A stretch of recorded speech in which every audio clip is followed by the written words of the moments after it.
Hello दोस्तों, आप देख रहे हैं द ऑटोमैन और आज हम बात करेंगे ईसीएम के बारे में। इसे हम ईसीएम बोलते हैं, इलेक्ट्रॉनिक कंट्रोल मॉड्यूल ईसीएम, और ईसीयू भी इसे बोला जाता है, इलेक्ट्रॉनिक कंट्रोल यूनिट भी बोला जाता है। और इंजन में आजकल जो BS3, BS4 और BS6 की जो गाड़ियां हैं, चाहे वो प्राइवेट व्हीकल्स हो या कमर्शियल व्हीकल्स, उन सभी में इसका क्या इम्पोर्टेंस है, ये कैसे काम करता है, उसके बारे में वीडियो देखेंगे। ये जिस तरह से काम करता है, सेंसर्स की मदद लेके एक्चुएटर्स को चलाने का, उस सिस्टम को EMS इंजन मैनेजमेंट सिस्टम कहा जाता है। तो अब हम वीडियो शुरू करते हैं। जैसा कि इस वीडियो में हम देख पा रहे हैं कि ये हमारा ECM है।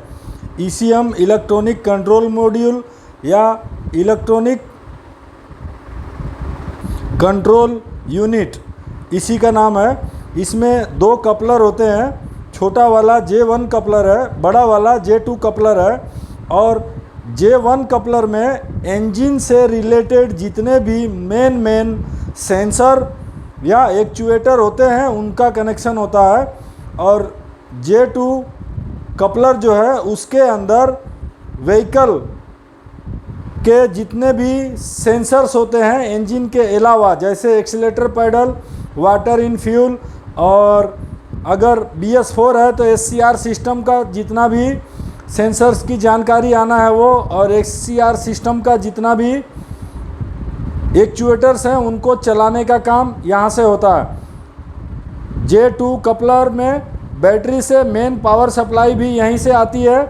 और J2 में 2 से 3 या 4 सेंसर होते हैं, ज़्यादा से ज़्यादा एक्सीलेटर पैडल सेंसर, और एक पिन का हमारा जो टेम्परेचर सेंसर है वो, और SCR सिस्टम का पूरा सेंसर और एक्चुएटर। इसके बाद हम देखेंगे कि सेंसर्स कितने आते हैं और क्या काम करते हैं। तो एक्सीलेटर पैडल जो है, ये एक्सीलेटर पैडल पोजीशन सेंसर है। ये ECM को बताने का काम करता है कि ड्राइवर ने या ऑपरेटर ने एक्सीलेटर कितना % दबाया।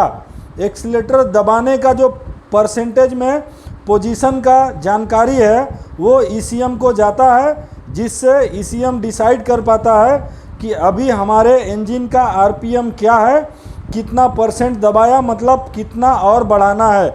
जो सेंसर्स एक्चुएटर की मदद से वो उसको पूरा करता है, ड्राइवर की डिमांड को। ये रेल प्रेशर सेंसर है। कॉमन रेल में डीजल का कितना प्रेशर है वो ECM को बताने का काम करता है। ये मीटरिंग यूनिट है। इंजन को जब क्रैंकिंग करेंगे स्टार्ट करने के लिए, तो मीटरिंग यूनिट जो है वो स्टार्टिंग करते वक्त, मतलब इंजन को स्टार्ट करते वक्त 300 बार के आसपास डीजल का प्रेशर कॉमन रेल में मेंटेन करने के लिए काम करता है। ECM की जानकारी यहाँ आने पर ये एक्चुएटर है, और ये जो है हमारा सेंसर है, रेल प्रेशर सेंसर, और ये मीटरिंग यूनिट पंप के ऊपर लगा रहता है। अक्सर करके फ्यूल हाई प्रेशर पंप जो होता है वहाँ लगा रहता है, ये एक्चुएटर है। और उसके बाद ये जो है क्रैंक शाफ्ट सेंसर है। इसमें 3 वायर का क्रैंक शाफ्ट सेंसर है। ये इंजन का जो क्रैंक शाफ्ट है कितनी RPM पे घूम रहा है वो ECM को बताने का काम करता है। ये कैम शाफ्ट का सेंसर है, जो कौन सा पिस्टन, इसका एक मुख्य काम है कि 1 नंबर का पिस्टन कंप्रेशन स्ट्रोक पे आता है, उस समय ये थोड़ा सा बड़ा सिग्नल देता है। उसके अलावा बाकी के जो 5 पिस्टन है या 4 पिस्टन की गाड़ी में 4 पिस्टन है, वो कौन सा पिस्टन, कितने नंबर का पिस्टन जो कंप्रेशन स्ट्रोक पे आया है वो बताने का काम करता है। मतलब ये 1 नंबर पिस्टन की जानकारी देने के साथ साथ बाकी के पिस्टन की भी जानकारी एग्जैक्ट एकदम ECM को देने का काम करता है। उसके बाद हम देखेंगे ये एयर मास फ्लो सेंसर है। किसी गाड़ी में बूस्ट प्रेशर सेंसर ना होके सिर्फ एयर मास फ्लो सेंसर है। ये पिस्टन के ऊपर कितना क्वांटिटी में, कितनी मात्रा में हवा जा रही है उसकी जानकारी, और वो हवा कितनी गर्म है उसकी जानकारी ईसीएम को देने का काम करता है। ये हमारा बूस्ट प्रेशर सेंसर है। अगर BS4 या BS3 या BS6 गाड़ी है जिसमें एयर मास फ्लो सेंसर नहीं है तो बूस्ट प्रेशर सेंसर तो होगा ही। ये बूस्ट प्रेशर सेंसर जो है इसी का छोटा भाई है, काम सेम करता है। ये हवा की कितनी प्रेशर से हवा पिस्टन पे जा रही है वो ईसीएम को बताने का काम करता है। साथ साथ में उस हवा का टेम्परेचर क्या है वो भी ईसीएम को बताने का काम करता है। ये व्हीकल स्पीड सेंसर है जो गाड़ी की या व्हीकल की गति कितनी है उसका, जब हम गाड़ी चलाते हैं और उसके टायर घूमते हैं उसके हिसाब से ईसीएम को कितना किलोमीटर पर हावर हमारी गाड़ी का स्पीड है वो ईसीएम को बताने का काम करता है। ये ऑयल प्रेशर का स्विच है, इसे ये एक वायर का है, लो ऑयल प्रेशर स्विच बोलते हैं इसे। ये एक तरह का सेंसर है लेकिन इसका नाम हम स्विच करके पुकारते हैं। ये ऑयल प्रेशर इंजन में है कि नहीं ये बताने का काम ईसीएम को बताने का काम करता है। इसके अलावा भी कई गाड़ियों में 2 ऑयल प्रेशर स्विच आती है। एक स्विच ईसीएम को बताती है ऑयल का प्रेशर है कि नहीं, दूसरी स्विच क्लस्टर मीटर पे लाइट जलाती है ड्राइवर को देखने के लिए कि ऑयल प्रेशर का लाइट ऑन है, मतलब ऑयल का प्रेशर नहीं है। जैसे ही गाड़ी स्टार्ट होती है लाइट बंद हो जाती है, वही स्विच लाइट को बंद करती है ड्राइवर के लिए कि ऑयल का प्रेशर बन गया है। ठीक उसी तरह से ये स्विच ईसीएम को बताती है कि ऑयल का प्रेशर है कि नहीं। उसके बाद हम देखेंगे कूलेंट टेम्परेचर सेंसर। ये कूलेंट टेम्परेचर सेंसर ईसीएम को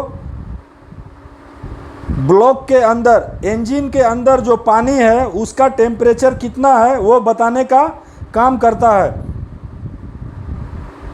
वाटर इन फ्यूल सेंसर, ये सेंसर जो है जो हमारा फ्यूल आ रहा है फ्यूल सप्लाई सिस्टम में, मतलब फिल्टर से होते हुए पंप और कॉमन रेल और नोजल में जो डीजल जा रहा है उसके अंदर अगर पानी आता है तो ये उसका इंडिकेशन देने का काम करता है ईसीएम को। और उसके बाद ईसीएम ज़रूरत पड़ने पर क्लस्टर मीटर में वाटर इन फ्यूल की लाइट को चालू बंद करने का काम करता है, जिससे ड्राइवर या ऑपरेटर समझ सके कि हमारे सिस्टम में पानी एंटर कर चुका है। ये सभी सेंसर्स J1 कपलर के साथ ईसीएम में जुड़े होते हैं। एक्सीलेटर और व्हीकल स्पीड सेंसर और वाटर इन फ्यूल सेंसर के अलावा, मतलब 3 सेंसर्स की जानकारी हमारे ईसीएम में J2 कपलर के माध्यम से जाती है। लेकिन बाकी के जो ज़रूरी सेंसर्स या एक्चुएटर्स हैं उनकी जानकारी J1 कपलर के माध्यम से ईसीएम में जाती है। ये सेंसर्स कहाँ लगे होते हैं तो एक शॉट में हम देख लेते हैं। एक्सीलेटर पैडल सेंसर ड्राइवर के पैर के पास लगा होता है, और रेल प्रेशर सेंसर, जैसे कि इसका नाम है रेल प्रेशर सेंसर, तो ये कॉमन रेल पे एक तरफ एक सिरे पे लगा होता है। मीटरिंग यूनिट अक्सर करके गाड़ियों के fuel pressure pump, high pressure pump के पीछे के साइड लगा होता है। किसी किसी गाड़ी में ये चेचिस के ऊपर भी माउंटेड होता है, जिसमें सिंगल पिस्टन का पंप लगा हो। जैसे अशोक लेलैंड की दोस्त गाड़ी है BS4 या BS6, उसमें किसी किसी गाड़ी में चेचिस के ऊपर अलग से लगा होता है, हाई प्रेशर पंप के पास जगह नहीं होने की वजह से। उसके बाद क्रैंक शाफ्ट सेंसर, ये 2 जगह लगता है। इंजन का जो क्रैंक शाफ्ट है उसके आगे डंपर पुली पे, और कहीं कहीं किसी गाड़ियों में क्रैंक शाफ्ट के पीछे के सिरे में जहां फ्लाईव्हील लगी होती है, ठीक उसके ऊपर क्लच हाउसिंग के ऊपर भी लगता है। केम शाफ्ट सेंसर, ये केम शाफ्ट सेंसर जो है हमारे केम शाफ्ट के गियर के पीछे की तरफ या किसी किसी गाड़ी में केम शाफ्ट के गियर के आगे की तरफ लगा होता है। उसके बाद एयर मास फ्लो सेंसर जो है वो एयर क्लीनर के बाद, एयर फिल्टर के बाद टर्बो चार्जर से पहले पाइप के ऊपर या एयर फिल्टर के जस्ट ऊपर फिटेड होता है। उसके बाद हमारा boost pressure sensor intake manifold पे कहीं पे भी लगा हो सकता है। इनटेक मैनिफोल्ड पे या इनटेक मैनिफोल्ड के एल्बो पे या इनटेक मैनिफोल्ड से थोड़ा पहले ये माउंटेड होता है। Vehicle speed sensor, vehicle speed sensor gear box के पीछे की तरफ मेन शाफ्ट के ऊपर किसी भी तरह का माउंटिंग बना के उसे लगाया होता है। Oil pressure switch men oil gallery में इंजन के दाहिने तरफ या बाएं तरफ मेन गैलरी पे लगा होता है, जिससे ऑयल प्रेशर बनने पे जल्द से जल्द ये ऑयल का प्रेशर बता सके या ऑयल प्रेशर घटने पे जल्द से जल्द ये ईसीएम को बता सके, इसलिए ये मेन गैलरी पे लगा होता है। कूलेंट टेम्परेचर सेंसर जो है वो खास करके थर्मोस्टेट वाल्व के जस्ट बगल में, थर्मोस्टेट में उससे पहले थर्मोस्टेट जिस पानी को लॉक करता है और वाटर पंप जिसे घुमाते रहता है गर्म होने तक, उसी गैलरी में कहीं पर भी लगा हो सकता है। वाटर इन फ्यूल सेंसर, ये वाटर इन फ्यूल सेंसर जो है हमारे फ्यूल सप्लाई सिस्टम में फिल्टर के किसी भी जगह पे सेंटर में या अगल बगल लगा हो सकता है। ईसीएम जो है इसकी भी जगह फिक्स नहीं है। अक्सर करके गाड़ियों में केबिन के अंदर जहां पानी न जाए या तोड़ फोड़ ना हो, इस तरह से किसी भी जगह फिटेड होता है। किसी किसी गाड़ी में इंजन के ऊपर ब्रैकेट लगा के फिटिंग होता है। अब हम बात करेंगे एक्चुएटर की। तो इंजन में सबसे ज़रूरी चीज़ एक्चुएटर है और जो सबसे मेन एक्चुएटर है वो हमारा इंजेक्टर है। इसी को चलाने के लिए ईसीएम और ये सारे सेंसर्स वर्किंग करते हैं। मतलब सबका बॉस ये है, ये इंजन को चलाने का काम ये करता है और इसको चलाने के लिए इन सब की मदद लेके ईसीएम इसको चलाने का काम करता है। इसका भी कनेक्शन J1 वायरिंग के माध्यम से J1 कपलर में यहाँ से पल्स आने का काम होता है। J1 कपलर से इंजेक्टर को ईसीएम ऑपरेट करता है ग्राउंड और वोल्टेज देकर। शुरू में स्टार्ट करने के लिए 50 वोल्ट का करंट देता है। अगर हम एक्सीलेटर को फुल दबा दें तो ये 150 वोल्ट तक करंट दे सकता है इसको चलाने के लिए। तो हमारे इंजन का सबसे मेन एक्चुएटर है इंजेक्टर। इसके अलावा भी गाड़ी में एक्चुएटर्स आते हैं जैसे EGR, इनटेक थ्रोटल बॉडी या इनटेक थ्रोटल वाल्व या एग्जॉस्ट थ्रोटल वाल्व। BS6 की गाड़ियों में हम अब देख पा रहे हैं कि इनटेक थ्रोटल वाल्व भी आता है, एग्जॉस्ट थ्रोटल वाल्व भी आता है, वो भी एक्चुएटर है।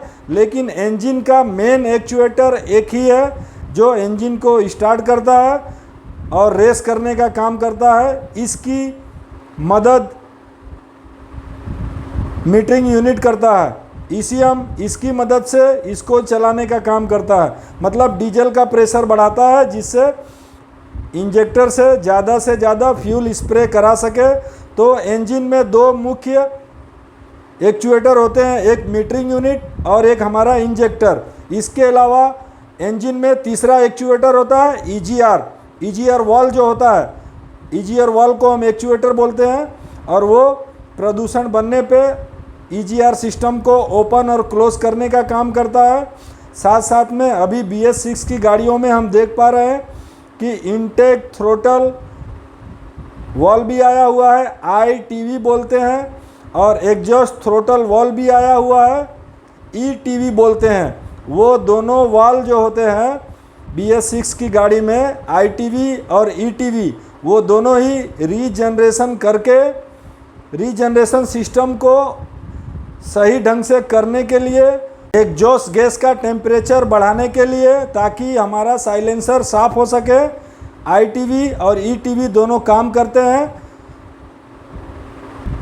इसके बाद के वीडियो में हम देखेंगे कि ये सारे सेंसर और एक्चुएटर एक दूसरे के साथ तालमेल बैठा के कैसे चलते हैं।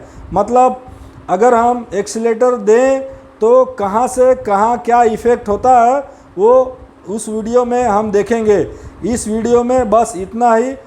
अगर आपका कोई सवाल है तो आप कमेंट में पूछ सकते हैं, हम उसका जवाब देने की कोशिश करेंगे। Thank you.